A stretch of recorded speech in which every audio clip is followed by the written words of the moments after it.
Bă, frate, eu ce întrebare pas? Cu ce echipă ținem? Hai la mașină, hai! Cu Steaua!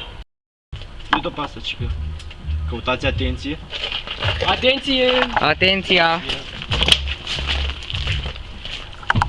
Atenție! Bă, aici nu e. Bă, cred că am găsit-o. A, nu. M-am și murdărit. Bă, Nici aici nu e. Telefoanii! Bă, aia nu e atenție la telefon. Nu este, bă, frate. Uite un pic aici. Am găsit. Am găsit. O altă întrebare. Ce zodii suntem? Gemeni.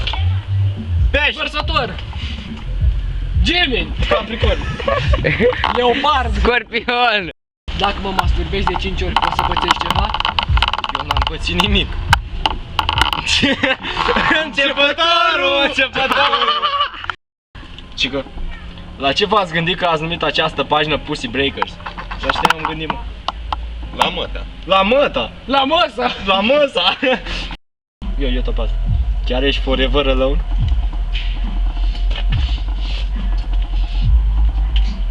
Gata, Unde ți-ai cunoscut cel mai bun prieten? La Bet Cafe Arena. Într-un WC public. La spitalul de nebuni. la Morga! O altă întrebare foarte haioasă. Sunteți virgini?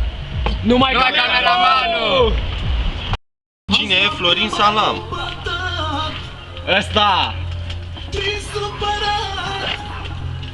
Că m-am uitat! Ce ai aduce la un picnic? Beri!